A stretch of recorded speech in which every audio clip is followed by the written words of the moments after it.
¿Qué tal? Buenas noches, soy Rodrigo Jiménez Solomón, bienvenidos a Ciudad 25, este espacio donde debatimos temas de actualidad, donde los analizamos, donde entrevistamos a perfiles importantes para nuestra ciudad, para nuestro país. Quiero dar la bienvenida al diputado federal por Morena, Mario Carrillo. Bienvenido, Mario. Hola, ¿qué tal, Rodrigo? No, al contrario, mucho gusto, buena noche. Qué gusto tenerte aquí otra vez con nosotros. Regresamos porque ya viene el inicio del periodo ordinario de este segundo año legislativo, viene muy cargado y con temas muy relevantes, así es que muchas gracias por este espacio. Te tocó estar en la permanente, en el extraordinario, hubo una agenda política legislativa Cargadísima, y cargadísima. relevante también, muy Sí, relevante. así es, con temas muy importantes que tienen que ver tanto con temas de competencia económica, de seguridad y con algunas reformas que van en beneficio de las y de los mexicanos que no podían esperar y por eso había sido convocado el periodo extraordinario. Eres además diputado por Puebla, también hubo grilla, hubo tema, hubo comunicación en torno a las telecomunicaciones en Puebla y federales también. Sí, por una ley,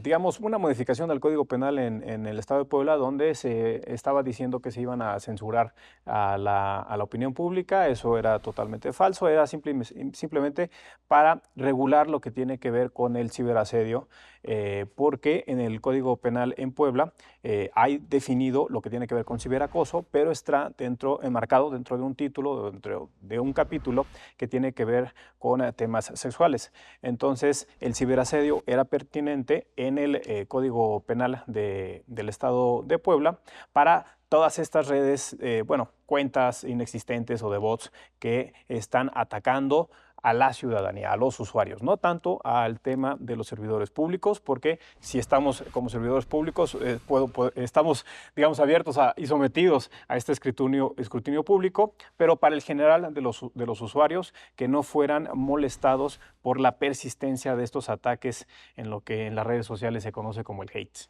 No hay censura entonces. No hay censura, de ninguna manera hay censura. Es fácil caer en este tipo de aspectos cuando hay una mayoría como la de Morena, tanto en el estado de Puebla como a nivel federal, en la mayoría de los estados del país.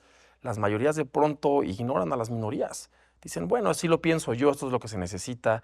Y existía el riesgo latente de que en una ley, en el punto y coma, en la letra chica, había que cuidarlo. Y se atendió, Mario. Sí, sí se atendió, de hecho se hicieron foros y qué bueno que tocas este tema de las minorías porque creo que hace falta una oposición responsable y propositiva, tanto en Puebla, pero también a nivel nacional. Y hace sentido ahora que viene una iniciativa que nos va a llegar en el próximo periodo ordinario de nuestra presidenta, de la doctora Claudia Sheinbaum, referente a la reforma político-electoral. Específicamente, la propuesta viene en la desaparición o disminución de las curules o de los espacios que tienen los plurinominales, la representación proporcional. Creo que es importante porque hoy tenemos una oposición que tiene varios espacios por representación proporcional, pero que está un poco perdida, está sin voz. No ha habido una sola iniciativa en esta legislatura de la oposición que haya sido aprobada para beneficiar a las y a los mexicanos. Entonces, creo que necesitamos una reconfiguración del esquema en el legislativo, sobre todo en Cámara de Diputados federal. Y esa es una iniciativa que yo tengo en la reintegración de los 500 espacios de las y de los diputados federales, de manera que pueda existir una verdadera representatividad.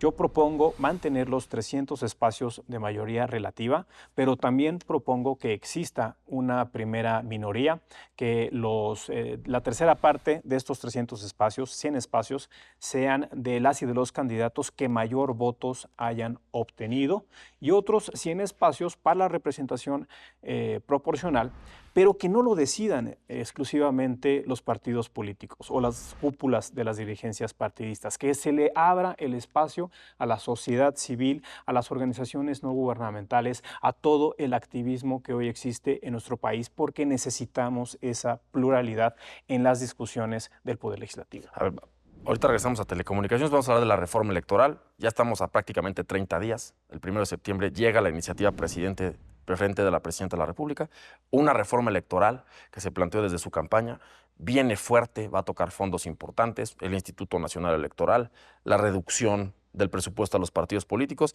Estás tocando la eliminación de los plurinominales, dice la Presidenta de la República, ya no más plurinominales. Eso implica un beneficio político importante. Primero, porque a la gente no le gustan los plurinominales. La gente cree, llegan a ser diputados, senadores, pero yo no voté por Yo ellos. voto por ellos, claro. Y después le abre el camino al partido en el poder a tener mucho más candidatos electos, porque hoy Morena trae todo a territorio. Si eliminan los plurinominales, ¿dónde va a quedar la oposición? Dices ahorita, no ha habido una iniciativa aprobada de la oposición, también por Morena, porque Morena también la vota. La iniciativa ha propuesto a su criterio lo que es importante para México, pero la mayoría calificada ha dicho, eso no, solo lo mío. ¿Es bueno para México eliminar a los plurinominales?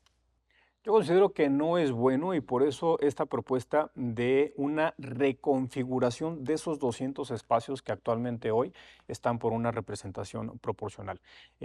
Considero que la voz de la oposición es fundamental y sobre todo a quienes se quedan en el camino siendo la primera minoría.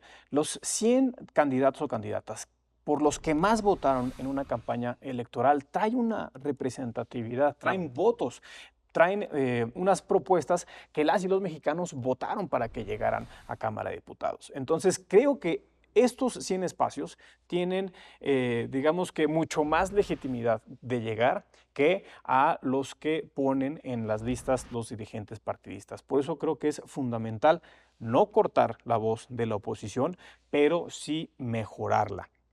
Que lleguen los que estén más preparados, que lleguen los que realmente tengan una representación o una pluralidad conforme a la realidad actual en nuestro país. Hoy, de los 300 espacios de mayoría relativa, 256 fueron de la coalición integrada por Morena, por el PT y por el Verde Ecologista de México. Así es que lo que yo considero es que para que tengamos un mejor debate, una mejor legislación, que tengamos mejores leyes, que al final del día se traduce en la normatividad diaria y cotidiana de las y de los mexicanos, sí se debe de privilegiar lo que es el parlamento, el parlar, el debatir, el discutir y el llegar a las mejores resoluciones. Hoy yo, la verdad es que sigo esperando dentro de la oposición, dentro del coordinador Moreira o del coordinador Elías Lisha o de la coordinadora Ivonne Ortega que emanen propuestas y de iniciativas que puedan ser consideradas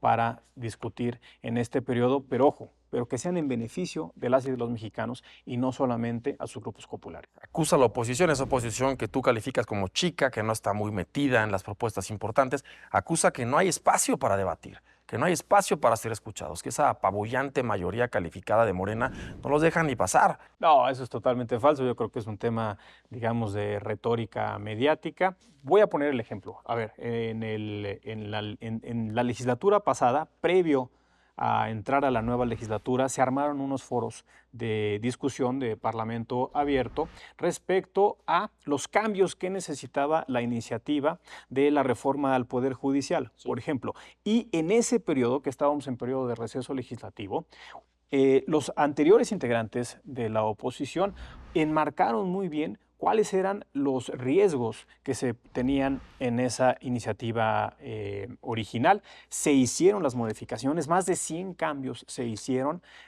antes de la dictaminación en la Comisión de Puntos Constitucionales y esa, ya con los cambios que incluían las propuestas de la oposición, fue la que votamos en el arranque del actual periodo legislativo. Entonces, si hay oposición, simple y sencillamente, pues tienen que echarle un poquito más de ganas, así como lo hicieron en la legislatura pasada, porque en esta legislatura solamente están trabajando por ellos y no están legislando para el resto de la ciudadanía. Lo interesante que reconozcas la importancia de los plurinominales en nuestro país. Los plurinominales para que exista oposición y no hay que dejar de ver el famoso efecto boomerang, ¿no? Lo lanzas y luego puedo regresar. Hoy Morena tiene mayoría, pero después el péndulo político, la preferencia electoral puede cambiar y muchos de los grandes perfiles de la izquierda en nuestro país llegaron gracias a que pudieron ser legisladores plurinominales. Interesante tu propuesta, que sean no solamente plurinominales de una lista que nadie conoce, las preferencias de los partidos, que sean los segundos más votados en las elecciones. ¿Y cómo está esto? O sea, ¿cómo de que las organizaciones civiles podrían participar a través de los partidos políticos, me imagino, o directamente? Pues mira, ya se intentó en la administración de Enrique Peña Nieto, más o menos era la 62ª legislatura, el tema de candidaturas independientes. Vimos que ante el actual sistema político de México es muy difícil. Entonces, lo que hizo Morena desde el 2015 fue abrir ciertos espacios dentro de estas listas de representación proporcional a través de la insaculación, Me encanta esa palabra. la tómbola, Sí, esa palabra es una maravilla. para generarle espacios a quienes no forman parte de la vida política de un partido. Entonces, se abrieron espacios a integrantes, activistas de la sociedad civil, y ellos pudieron acceder. Entonces, lo que nosotros estamos diciendo, pero eso fue estatutario de Morena, lo que estamos diciendo es, hay que dejarlo en ley, de que los partidos políticos le abran estos espacios a estas mexicanas y mexicanos que quieren participar en la vida legislativa y que hoy no pueden acceder porque no son militantes de un partido político. Y están las trampas en la letra chiquita, ¿no? Muchos años en la ley electoral se establecía que tenían que ser cierta cantidad de candidaturas para mujeres, para jóvenes, para personas con discapacidad, pero los mexicanos vivimos a las famosas Juanitas. Vivimos algunas elecciones locales en la Ciudad de México donde ganaba un candidato y renunciaba por salud y luego llegaba otro. Los jóvenes los jóvenes nunca llegaron, llegaban los hijos de.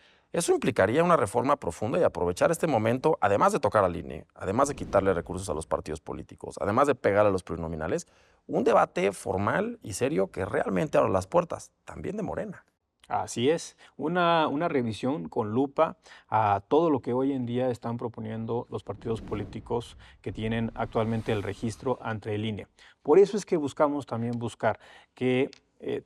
plantear que el Instituto Nacional Electoral se pueda convertir, porque, ojo, no queremos desaparecer el INE, nadie está hablando de esa propuesta, es cambiar para que sea un Instituto Nacional de Elecciones y de Consultas, que siga siendo autónomo, por supuesto, que siga teniendo el Consejo General, pero que se puedan realizar este tipo de consultas que son mecanismos de democracia participativa, que son, digamos, en beneficio de la ciudadanía, porque así es como podemos entender y escuchar en el termómetro político lo que realmente necesitan las y los mexicanos. O sea, encuestas, pero vinculantes. Sí, y con reglas claras, nivel de participación. Desde la ley y sobre todo evitando el derroche que hoy en día tienen partidos políticos a través de las prerrogativas. Es demasiado dinero del erario el que se utiliza en los partidos políticos por estos candados que se pusieron de que no se permitieran o en un porcentaje muy mínimo, digamos, el tema de los recursos para las campañas, claro, que pudieran ser, como se dejó en la ley, es solamente con recursos públicos. Y la verdad es que lo que nosotros decimos, vamos a tomar el ejemplo de lo que acaba de pasar con la reforma al Poder Judicial. Las y los candidatos a los juzgados de distrito, a las magistraturas de circuito o a las ponencias de la Suprema Corte de Justicia de la Nación, no contaron con recursos públicos, hicieron campaña y lo hicieron bastante bien, sí, porque los partidos políticos tienen que estar al 100% con recursos que son de las y de los mexicanos. No podemos generar una fórmula en la que se gaste menos y sobre todo se ejerza mejor este recurso. Bueno, que sí votemos, porque votaron pocos en la judicial. Los últimos 15 segundos, porque se nos va el tiempo, la reforma judicial se hizo al vapor. Fast track, prácticamente no hubo debate interno, fue muy rápida. Una reforma de gran calado para el futuro del país. En esta, la electoral, ¿así va a ser? ¿Levanta manos rápido o realmente va a haber debate, oposición, mesas? Yo soy de la propuesta y de la idea que exista el debate, que se considere todas las voces, incluidas las de la oposición, por supuesto, discutir la iniciativa de nuestra presidenta, pero que también nos escuchan a nosotros los legisladores. Esta es una iniciativa que yo también traigo y voy a buscar que parte de mi iniciativa quede plasmada en la ley, en esta reforma constitucional que viene en materia política electoral. Mario, gracias por estar con nosotros. No, al contrario, digo, un gusto. Muchas gracias. Muchas gracias.